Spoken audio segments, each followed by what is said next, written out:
Welcome to Mayflower Spotlights podcast with me, Zoe Hanson, and we have got a bumper episode for you this time.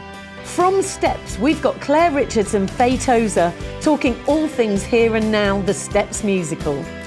It's been a real passion project, but we wanted it as part of our Steps legacy. Director Sarah Shephard talking about counting down to Christmas. The team and I, we do love creating a moment where they go, wow. Then to wrap up the podcast, we've got Gabby Holloway from Oasis Academy Lordshill talking about engaging school children with theatre. Because I think teachers are the vessel really that get you to be able to inspire the next generation of performers, front of house workers. Welcome to Mayflower Spotlights podcast. Oh my goodness, this is such an exciting episode because we are joined by Faye and Claire from Steps. Hey! Now you are here because you have a show. Tell us all about it. It's called Here and Now. We have a musical featuring all of our music. It's called Here and Now. It's set in a seaside supermarket called Better Best Bargains, and it follows four friends on their journey of their summer of love. So it's nothing apart from the music. It's not about us. It's not something something we definitely didn't want to do. Okay. And it's got its own standalone story, but our music is beautifully woven into the story.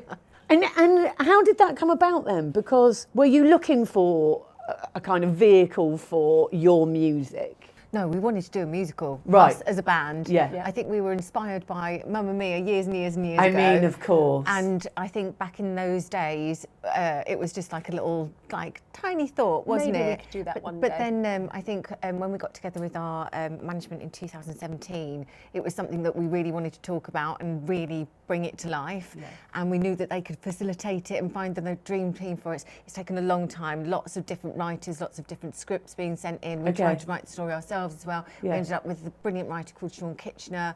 We've got a brilliant director, Rachel Kavanagh. We've got Matt Cole, who's a choreographer. We've got some really, really incredible people, and Ro-Yo behind us as producers as well.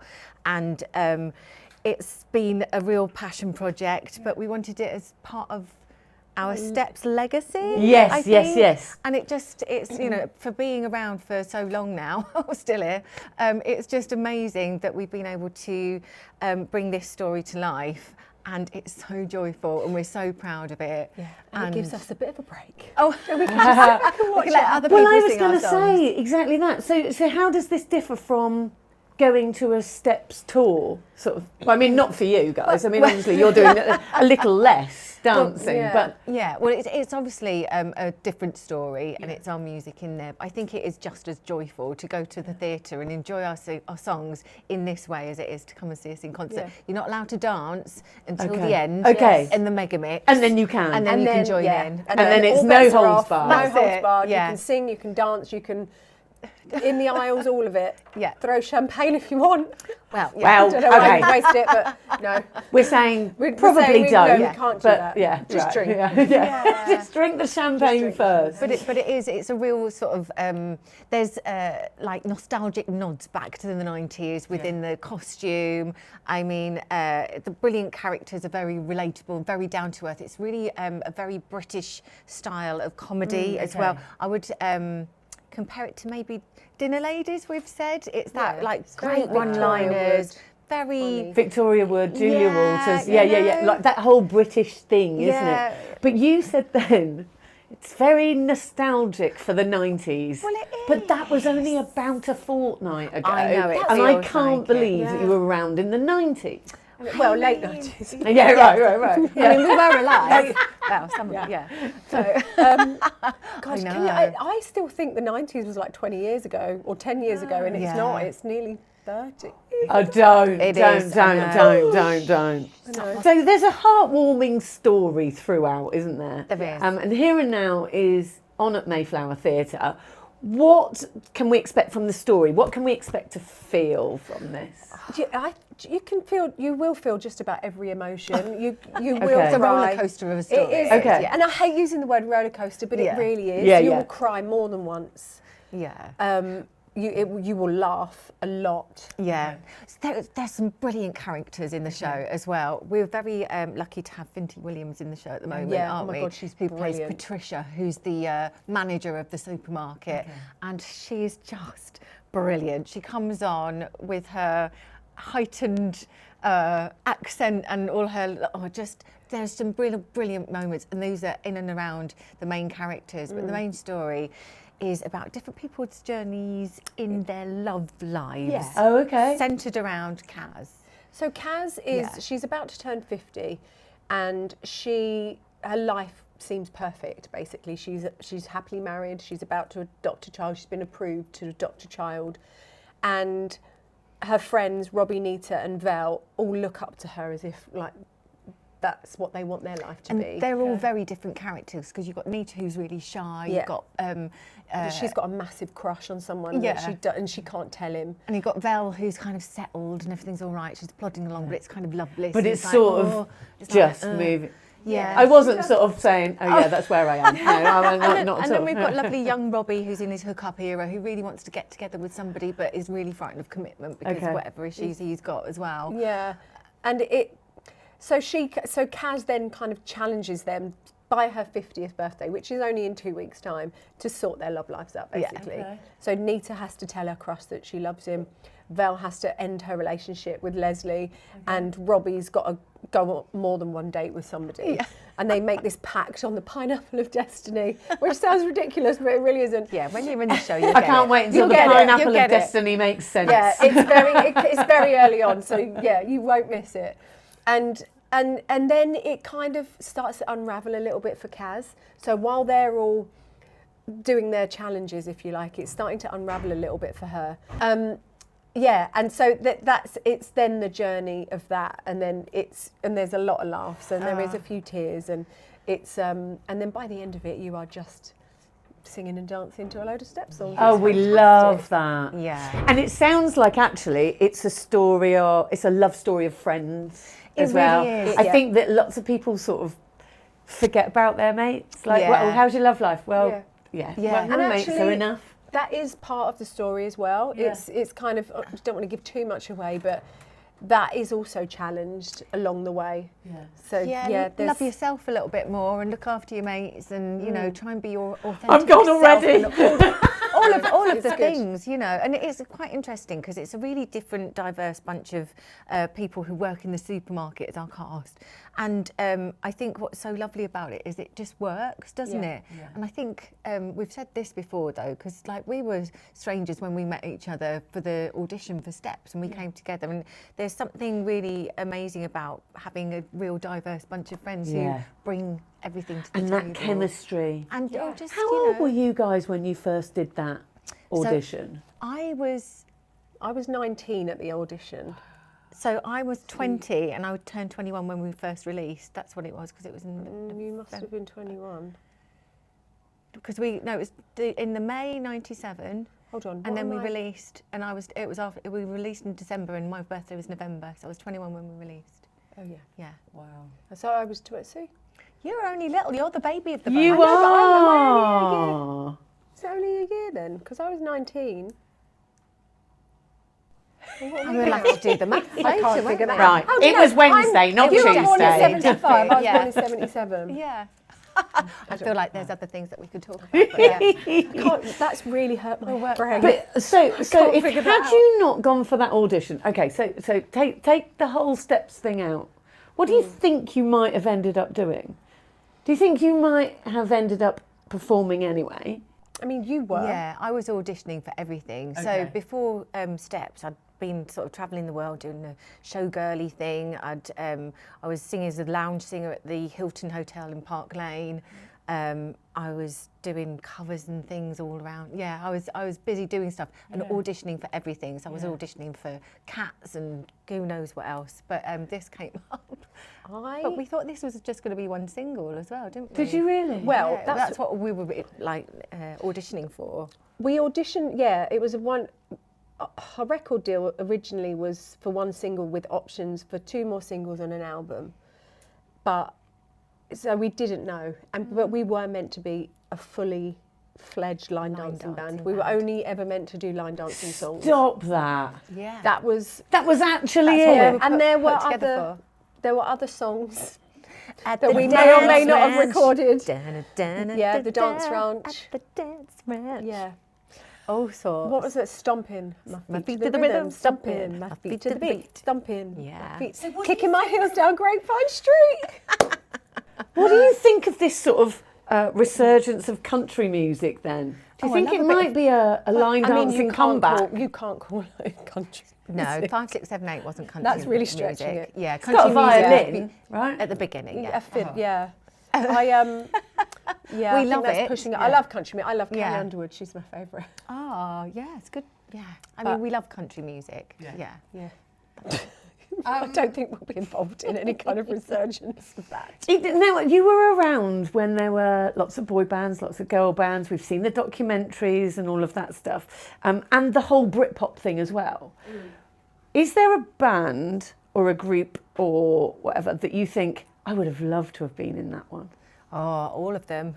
Really? Well, back in the 90s, I wanted to be in All Saints because I just Yeah. wanted to be in a cool Do the band. shoulder dance, Yeah. right? I wanted to be Yeah. cool. Right, always. But Solo. at this moment in time, I'm actually quite glad that I was in Steps because I think we've done all Because right. we're doing. And we're still still- doing it. Yeah, right. And there's many others that aren't. Oh, So it's. wow. I feel like it's good. We're where we're meant to be. But I mean, Although had I would no quite like idea. to have been in the Spice Girls. I'm not going to lie. I think you. We've been very, very lucky, and we've never taken anything for granted. No. We're grafters, Yeah. and who knows how we're still here? But we've got an amazing fan base, Yeah. and I think we've just been unapologetically just who we are. For And what it actually, is. that's where the love comes from, isn't it? Yeah, Your maybe. fans, there is so much love. You've only got to mention Steps. Everybody knows who you are. Everybody starts dancing, singing, all of that stuff. It's funny because for a long time, people never really liked to admit that they liked Steps. It's funny, but they do now. And though, now don't people they? are like, oh. Yeah. People are think we- much happier to admit that they are Yeah, Steps. I think we fans. were like Because it's cool. underdogs. Yeah, I think we were Yeah. underdogs, like all through the 90s and 2000s that we were around. Because and we're then retro now. I know. Yeah, Are we vintage? Are we Don't. we're vintage, and it's all about the vintage. But yeah, it's really lovely. What's the ambition now? I know we're talking about the show, and obviously this is Yeah. going to be a huge success. Yeah. But what personally now is the ambition? Faye, you've been doing lots of theatre stuff, haven't you? Yeah. So yeah, I'm still going to be treading the boards. That's my plan. I will hopefully be doing a tour next year. She's very good at it. She is very good at it. Yeah, Yes. things are in the pipeline. Can't say anything yet. Okay. So yeah, more of that. But yeah, I mean, celebrating this. yeah. Just, Doing this. I mean, we've got a big anniversary coming up. I know. So, Are we allowed to mention that? That's why I was Yes, let's do that. So, I mean, lots of people keep asking us. But yeah, I mean, it's going to be 30 years in 2027. And I think we're still alive and we're still healthy. Yes, yeah. So that's good. do it. So what are we going to expect from the Something. anniversary? There'll be something. We don't Yeah. know what it will be, but I think we definitely. I mean, we don't shy away from a celebration, do we? But there's nothing set in stone as yet. So yeah, I feel like we do it just to brag to everybody else that we're still here. No, but why not? Why not? Yeah, lovely, right? And so take that going on tour with their circus tour. Yes. From I loved that tour. I never actually 2007. went to see that. Maybe you could come back with like your first tour. No, we don't want to do that. No. Did you see that? Did you see it? I We did- did a I- Disney I medley. Did you? What did you? What was I yours? was the Little Mermaid. I was Pocahontas. Oh, I love it. Now that. That you want to it's- see. That you want to see. It's right? an idea, that's all I'm saying. I wore like a mermaid skirt and a bikini top. That is never going to happen ever again. I've still got my little outfit. Was it little shells? No, it was like little, big, those like iridescent sequins. Yeah. I want to be where the people are. So I just want to know, ladies, if you could change one very minor thing in the world, here and now, what would you do? So I would make, the cellophane on opening a packet of ham. Right. I would make that actually work rather than just my split in the middle goodness. or That's a just good that one. bit That's a comes Good off. one. And the other thing that I would do is, and this really annoys me, I think it's probably one of the worst things to happen to me in my life ever, is when you order an ice bun from a bakery and they give you it in a bun. Stuck. Oh my God. And it there's takes nothing the worse icing than that. off the bun. Yeah, and then you have to scrape it off the inside of the bag or like rip it You in. lose some of the icing, don't you? That's annoying. Do you Oh, have God. anything like that you think, that you're is what asking. needs to happen here and now? I was going to go for equality. Yeah. All the things, but We're not this looking is for anything real. like that, This right. is real. Yeah, Yeah. this is real. Where are we problems. going? Oh God, this is going to take me a minute. I'm sure there's something. That thing about the hand packet though is so real. Yeah. Like, yeah, what's that about? I was thinking that about dog food the other day. Because I don't think there's any packet of dog food that when you open it, it doesn't go everywhere. Or you don't get it on your What the pouch hand. is. And what about sweets these days? That you can't open the top of sweets anymore. You know, the family sherry bags. Or What's happened to crisps. those? Big bags of crisps. What's happened to those? They need to rethink that and go backwards. Yes, I agree. Oh, I feel like it's something Yeah. good, but I can't. There will be some frustrations. This is going to stay with me forever now. And I'm It's not gonna be going to today's topic, yeah, it's isn't going to be. it? And now Just- I'll be thinking of things all day. Go on like Instagram or something and let us know any of these. Right? Would love And to. another thing. Yeah. and And we got also- another one. Oh, I tell What you about what. this? It's probably something to do with staying in a hotel because we stayed in a hotel last night. We did. Can hotel rooms, can they always do the curtain rail so it crosses over. over? So you Yeah. don't What get a about gap the in the leaky middle. light? Leaky Yeah. light from the curtains. And the Yeah. leaky shower. Oh. The shower leaked. Where did you Did it? stay? Oh no, here's another very thing. nice Here's another thing. Yeah. The shower heads in hotels, because we do a lot of touring, we do the ones that are round that don't move. Not every girl wants to wash their hair every morning. This is designed by a man, I assume, just saying.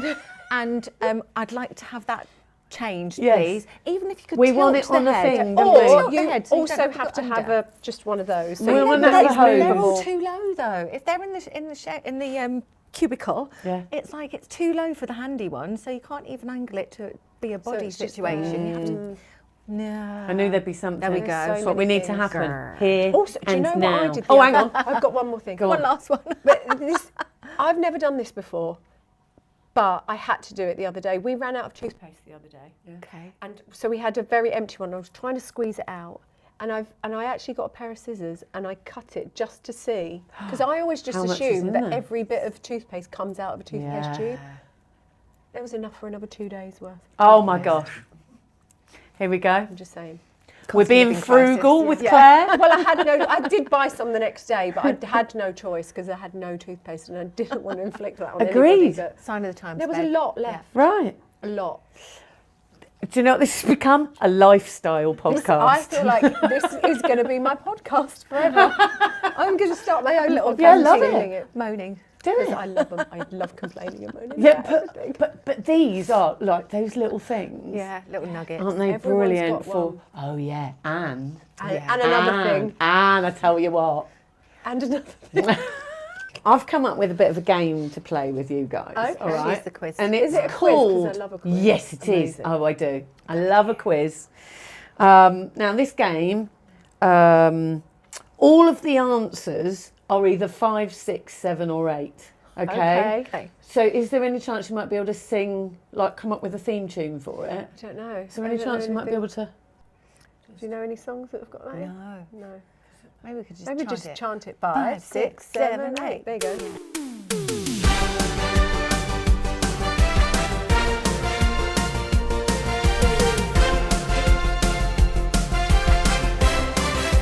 Five, 6, 7, 8. Right. Okay. So you've got kids, haven't you? Yes. Do you know 6, 7? Oh, God.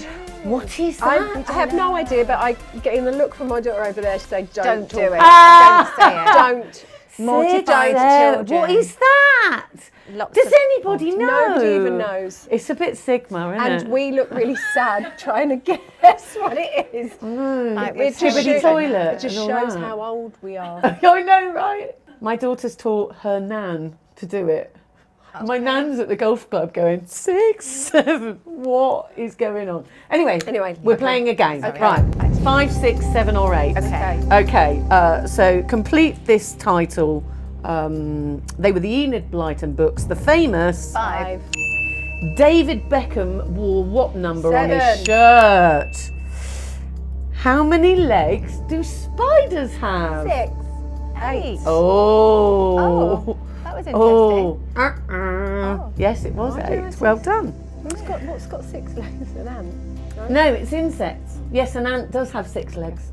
Yeah, insects are 6. We're just talking about are spiders 8. as well. We were, weren't we? We're not going to get into rats and mice right now. are we? No. Okay. In the Christmas song, how many gold rings? You have to sing it. 5. 5 gold rings. Beautiful. I like that voice. I don't know what that was. How many sides on a hexagon? 6. How many members That's in maths. I don't Take- do maths. How many members in Take That's original line? I was going to say which year. Yeah, I know. Right? Original, very original. Very original. 5. 5. Well done. How many steps are in the band Steps? 5. 5. And the number of Harry Potter books. Do you read those? Oh, there's 7. There are 7. Oh, well done. Well Nice. done But there's you. 8 movies. Oh, how have they done that? 2-parter. 2-parter. Oh. The second book they'd made into 2 movies. No, not the second. The last book they made into 2 movies. And do you know Which how I one know was that that? one? Because that was a question I got on Tipping Point. Oh, was it? Good girl. Did you She's win our on quiz Tipping queen. Point? Yeah, I did. And it was me and Owain. Oh, right. And it was my question and I passed it to him and he didn't know. Beaut. Beaut. That's genius. Genius. But now I know that forever. Yeah. Well, thank you so much. We are so looking forward to Here and Now. Honestly, it's going to be brilliant. I really can't wait. Oh, it's such a joyful show and we're really happy to have it here at Southampton at the Mayflower. So thank you very much.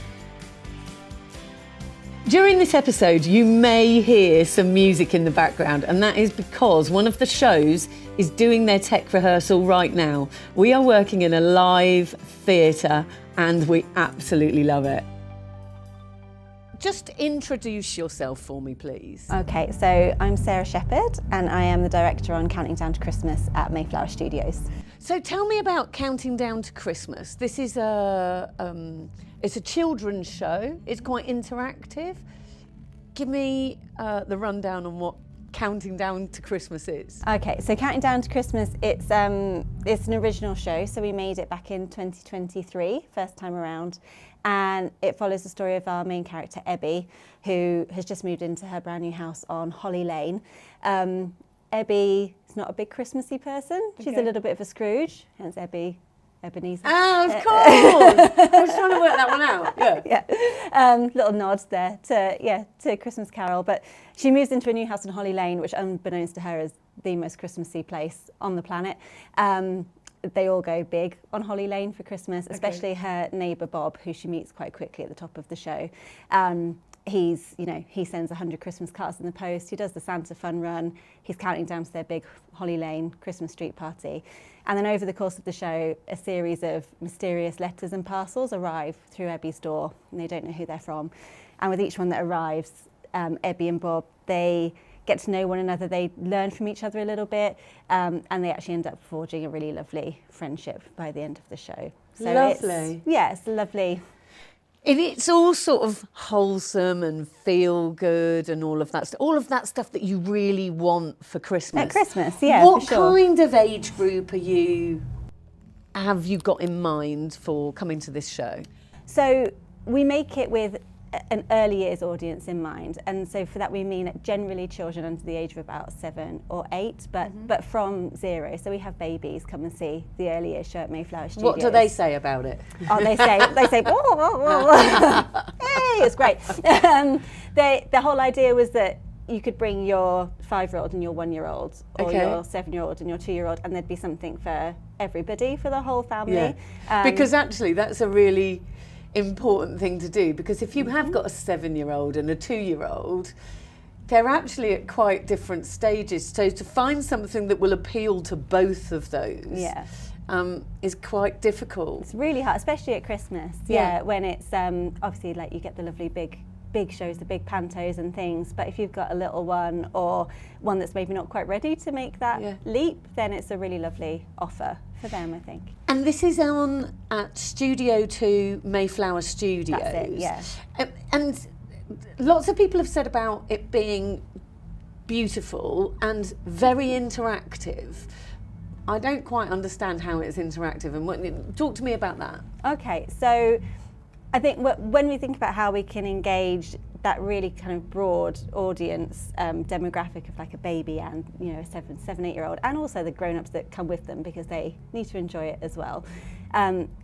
Throughout the show, there's moments where there might be a little sensory offer. So we have a lovely moment where the characters make gingerbread and the audience get to smell the gingerbread ingredients come around. So it's sensory in that way, but then we also have moments where they have the opportunity to get fully involved in the show. And one of my favourites is the Ebby and Bob, the two characters. They go into a snow globe in a very Mary Poppins-esque way, and they end up having a snowball fight, which, with the audience getting involved, kind of turns into a snowball war, where the kids get the opportunity to, sort of have the snowballs and to get involved and to, sort of interact with the performers in that way. And it's a really lovely moment. It's kind of chaotic, but in a really lovely way. But I suppose that's the best, isn't it? Is when it is a little bit chaotic and people are throwing these fake snowballs. I'm presuming they're fake. Oh yes, actually 100%. bringing in snow. Yeah, no, we've done the risk assessment. It's the fake snowballs. How important is it for young children to be sort of immersed in theatre like this, do you think? I mean, I think it's really important for young children to have all sorts of experiences, right? Like cultural, creative experiences. And we know how important play and storytelling are in terms of child development, and the opportunity to see themselves sort of reflected in a story or in the characters, and to spot emotions that they might be feeling, or like identify with the way a character's reacting to something, and problem solving and working their way through the story, I think super important. I also think they deserve things that are really high quality as well, and made specifically with them in mind, and that's what we set out to do. What kind of response do you go for, and what response do you get? Super varied. I think we love moments where we can make them laugh, where we can bring in a little bit of comedy and a bit of lightness. But I think the team and I, like, we do love creating a moment where they go, oh, wow. Yeah. You know, whether that's through some kind of theatrical magic or through the lovely design that Rachel, our designer's done. We do love creating a bit of a wow moment that they're not expecting. And what about the parents? What do they say about the show? Because I'm listening to you talk about this show, and even though my daughter is probably a bit old for this, I still want to come along, and I think I'll probably cry anyway, you know, because it just sounds like the most wonderful, wholesome, exactly what Christmas is about thing. Yeah, I think that's definitely what we were aiming for, something that felt very Christmassy. And I think when you're a parent and you take your children to these sorts of events, I think, like, quite often we can think like, oh, well, it won't really be for us. Like, I'm taking my children and it'll be great for them, and I'll just, I don't know, sit back and there won't really be much for me.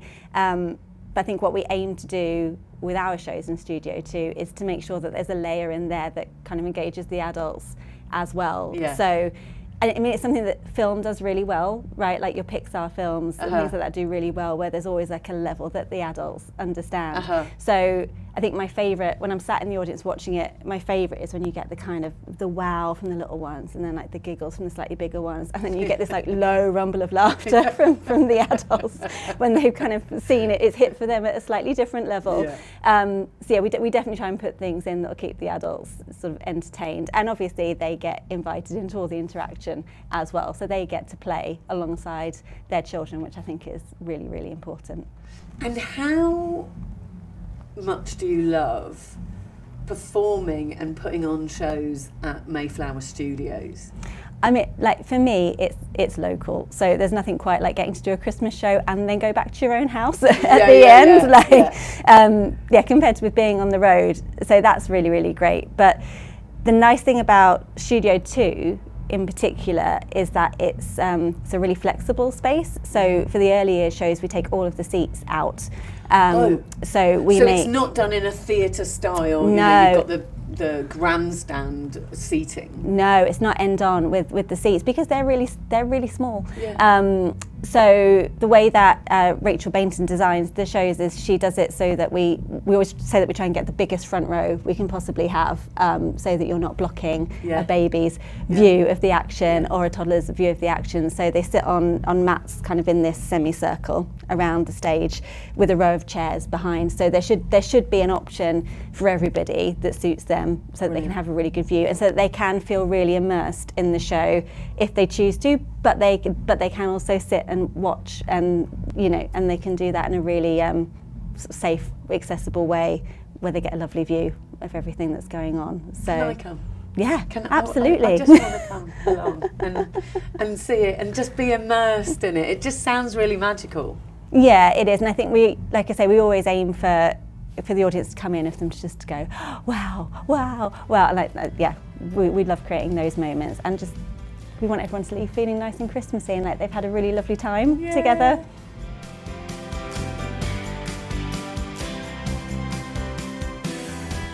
What a pleasure to be joined by Gabby Holloway from Oasis Academy Lordshill.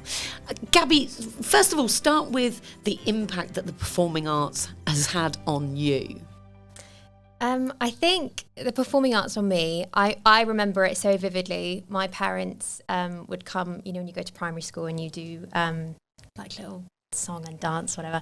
And I remember my parents would come and watch, and even from that age, they said, "Oh my gosh, you are like a performer, what's going on?" So for me, it's always been kind of since birth. It's not really ever something I remember not doing. So was it not that, were there not any performers in your family? I think my mum, she did ballet when she was younger, but it was more of a hobby. It was never something that she pursued. Both of my brothers studied music for a long time, so we're all kind of a pretty kind of musical performing family. But I think I was the only one that went down the kind of drama route, and I think my parents are always like, I don't know where that comes from. We are like, we don't want to stand up and talk to anyone, so I don't know why you are like that. So for me, it's had a huge impact on just the way that I've developed as a person, my ability to kind of talk to people and just be generally quite a confident human, which is why I feel so strongly about how important it is for other people.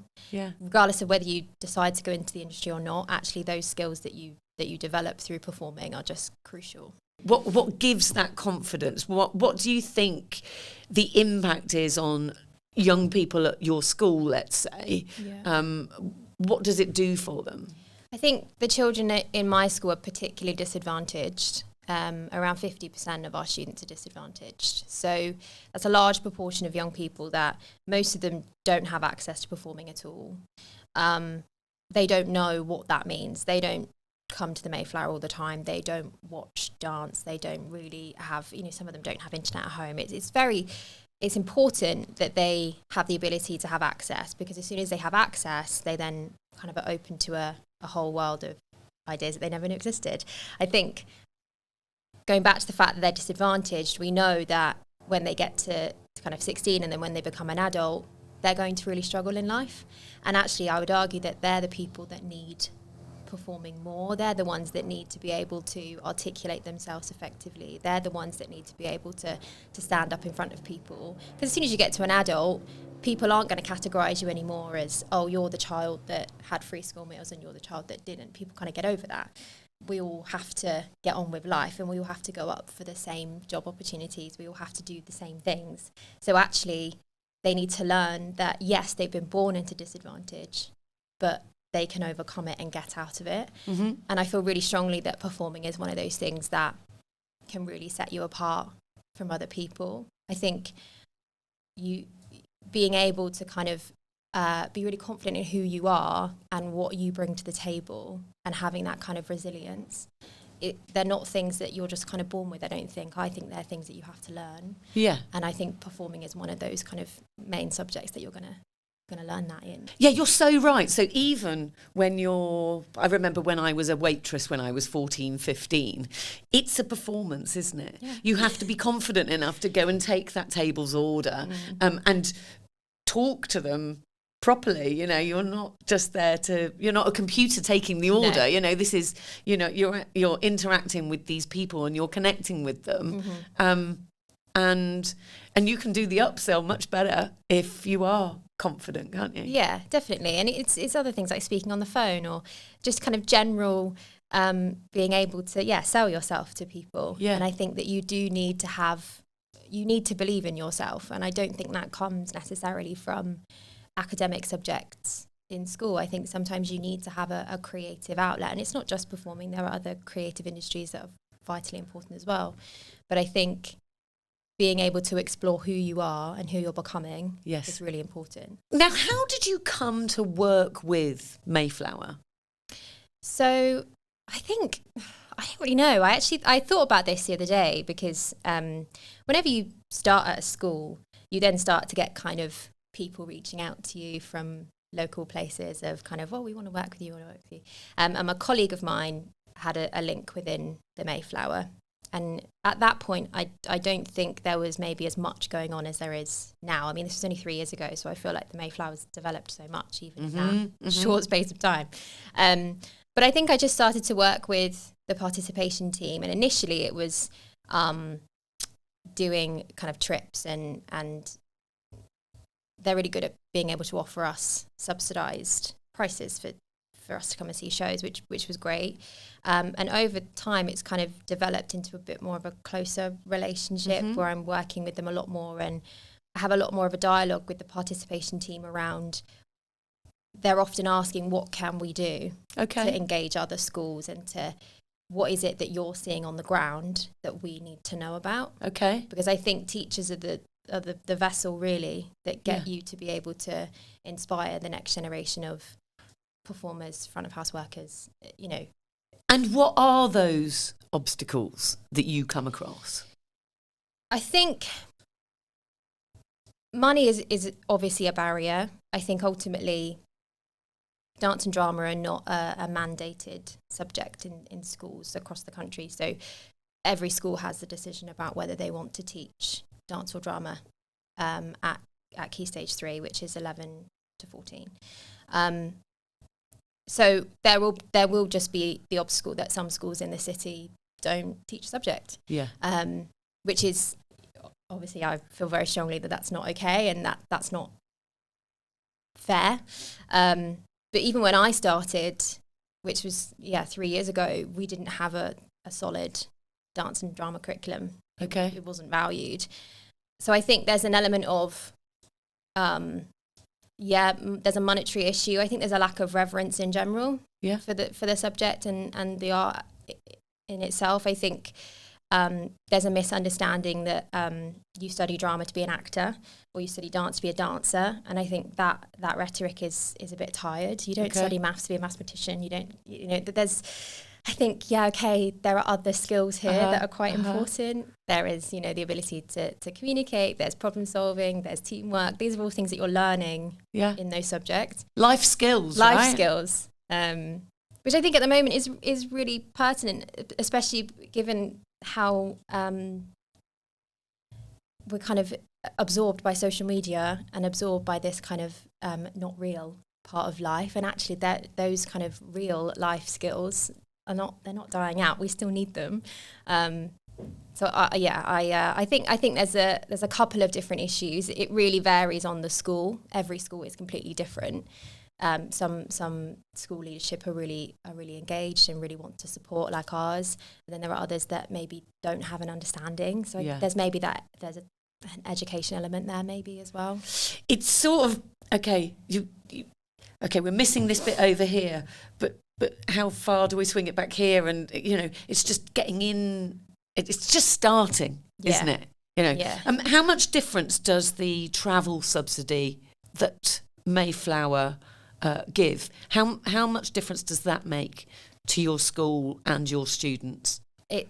That is something that a lot of teachers will say, actually, is that they would love to plan a trip to the theatre. And actually the theatre ticket is probably okay. Yeah. But as soon as you then have to organise travel, you're talking another kind of £500-600 for a coach down the road. And obviously in my head, I'm like, wow, that's really unfair to pass on to the young people. Some families can't get their children here. that's another kind of barrier that particularly disadvantaged people have. So having something like a transport bursary is huge, and I would encourage every school that's eligible to engage with it and take the opportunity. It makes everything so much easier for the student, for us, and we get so many more students coming because it makes it so much more feasible in terms of finances. And accessible, I suppose, as well. I've heard that there are some students that this was their first, you've taken them on their first trip to the theatre. Talk to me about that and their experiences. It's really funny because you, as somebody that grew up going to the theatre, you have that instant expectation of they're going to know what happens. And you forget that they don't know. I had a student that asked me at the interval and they said, "Oh, is that the end?" I was like, "No, of course not the end." But but you're like, "Okay, I know that, and we know that." If you've never been to a football match, you don't know that's half time, I suppose. So exactly. And I think it's funny them kind of realising like, "Oh, I can't actually talk because it's not something I can rewind. Like, I actually can't do that." And you can't scroll your phone, no, right? You You've got to scroll on your phone. concentrate. You can't like dig through your crisps and make loads of noise. Like you've got to. But also, did you find that they were immersed in it because live theatre is something completely different, and you don't want to scroll your phone? No, they just. I remember, I can't remember what show it was, but we went to watch a show and we said it was like they'd regressed and gone back to being little children. Okay. And when you're looking at kind of 12, 13-year-olds and you're seeing them getting really excited, there's this really endearing kind of sweet quality to it. Yes. And I think that it really... Like they've remembered how to play. Yeah. And it's really just such a lovely feeling to be able to kind of share that moment with them as well. So I just think we do so many trips. I don't even know. We're always kind of saying, "Oh, we've got too much going on," but I think we're just all the opportunities that we get from Mayflower, with kind of school rates. You have workshops, you have open like Q&As and rehearsal. Like you can watch the rehearsals with the cast. These are all things that are just so exciting. Yeah. And I didn't get to do that when I was their age. There's that element of I want to make sure that you get everything you can, and experiencing those things, like you say, being able to go and see a rehearsal, you've been to see the show and that's incredible, but you've got to know that how much work goes into that, and being able to show them that is again, it's life skills, isn't it? Definitely. And I think we've noticed that our students, from maybe the first couple of trips that we did to now, they know now. They know the etiquette, they know what they're doing, they know where to go, they know.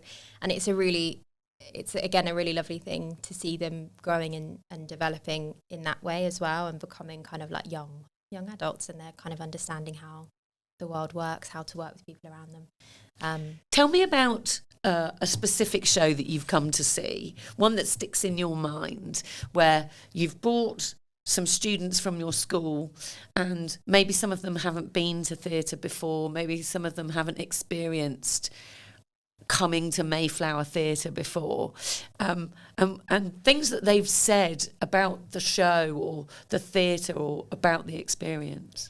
I think Hamilton was a big one for us. I mean, we'd booked that so far in advance, just because we knew that we had to see it.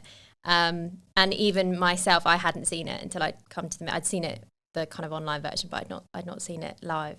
And it really stuck with me, particularly my older GCSE drama students, how analytical they were of it, and they were really starting to pick out things that were happening on stage and kind of going, "Oh, I wonder how long it would have taken for them to have done that part," or I wonder why the director decided to do that and not that. And it was those kind of more adult conversations where it's gone from students that maybe had only seen one or two shows to now they've seen 5, 6, 7, and they're starting to make the link between, oh, actually this isn't just something I'm watching for 2 hours, this is a labour of love, this is going on for months and months.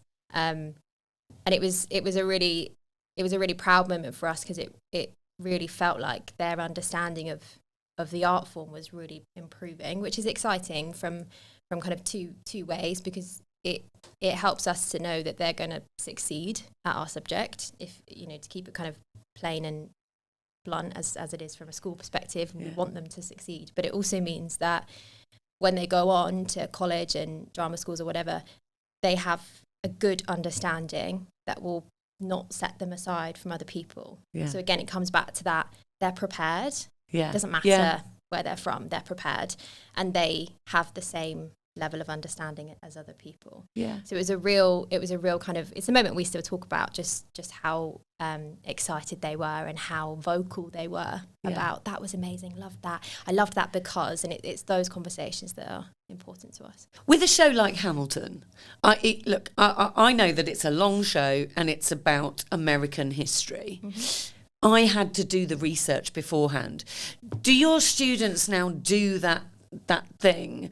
Because there's a lot of shows that I go to that I think, okay, I need to read the book, I need to hear the songs, so that I understand exactly what's going on stage. Is that where you're at now with your students? Yeah, I think they do have a level of independence now where they will go off of their own back and do the research. I mean, with a show like Hamilton, they were just obsessed. So the children that came, they knew what it was. They'd when as soon as we put it out, they were like, yeah, we're coming, let's go. So they all had a really good knowledge and understanding. But with most things that we do, we will kind of put a blurb out to on the letter to kind of say, look, maybe read into it a little bit so you know what's happening. Particularly, we do that a lot with dance shows in particular, because obviously there's not a lot of dialogue. So we'll often say, there's no dialogue, so make sure that you kind of understand there's a story, and that might feel a bit uncomfortable for you, because that can be. We came to see, I think, it's quite. I think sometimes it's quite intimidating to think, I don't think I'll know what's going on, and so knowing look, this is why I check it out every time, because if I know the story, I can immerse myself in it much more. You're sort of ahead of the game a little bit. I think Cinderella was a really funny one for us, because it was the first time we'd taken to a ballet, which is obviously a very specific style of dance and theatre in itself. And then there was no dialogue. And I think some of the students were like, there's so much going on, but there's also not much going on because there's no talking. And they were just shocked. They're like, there's no talking. Like, there's no talking. But that must be incredible as well for your students to realise communication is about way more than just speech. And for them to realise that you can tell a story through dance, that's mind-blowing, right? Yeah, definitely. It's actually one of the first things that we look at in drama, in year 7. So we look at the styles of communication, and we look at verbal and non-verbal communication and how important that is. And then it kind of springboards you on to thinking about mime and thinking about different styles of theatre that use that. But it's nice for them to see it in an actual real life context on a stage. So rather than just me telling them, oh, there's theatre that doesn't talk, by the way, they're actually seeing it. Yeah. And experiencing it and taking it all in. And what else do you get involved with at Mayflower? Are there any other sessions that go on? Yeah, so there are a couple of things really. So we have the drama teacher CPD sessions, which happen every year. And what are they? So it's an opportunity for drama teachers to come together. So drama teachers from different schools to come together and to kind of share best practice, to meet professionals working in the industry and gain some new knowledge about the teaching practices that you can implement in your classroom. Right. So the whole point of CPD is to make sure that teachers are clued up on their subject knowledge, but also the teaching practices that are current and relevant and are going to engage and inspire young people. And it can be really hard. A lot of schools, every school will have CPD, which all teachers have to engage in. But often that CPD is around, how do you make students write a lovely paragraph, or how do you get them to do this? And a lot of it is not relevant to a drama teacher because it's not how we work. So to be able to have a resource that puts the time and effort into getting everyone together and go, look, we've noticed there's a problem here. Let's actually help you out, and let's put all of you in a room and share our ideas and also your frustrations as well. Like, how do we overcome the issues that we've got right now. How do we get more people engaged? How do we support young people to enjoy drama and dance, but also to go on to study it? So that's kind of one of those things. And then we also have drama teacher network meetings, and we have dance network meetings as well. So they're every term. So 3 times a year you'll meet. And again, it's about sharing the successes of your department, things that you're struggling with, and it's about working together to kind of overcome those because you're problems. not working against each other. No. Actually, this is great because you're all doing a similar thing. Yeah. So share what works so that everybody can enjoy it, right? I think particularly in departments where, so I'm head of department where there's myself, the dance teacher and the music teacher. So there's only 3 of us. If you think about an English department in a school, you've probably got kind of 10, 11 teachers. There's a lot of you. Yeah. So actually, for me, I'm not going to be able to get drama-based CPD from my colleagues. So I do need to branch out. Yeah. And I think you're right in saying that we're not in competition just because we're at different schools. We have the same job. We want to work together. So it's a really positive and powerful program that they're building here, and the Mayflower are really present in the drama teacher network meetings, and they don't have to be, but they are because they want to make sure that they're working with educators and getting them in and giving them as much as they can. It's time to turn off the spotlights on another episode, but we will be back soon with more for you from Mayflower Spotlights podcast. Thank you so much for listening.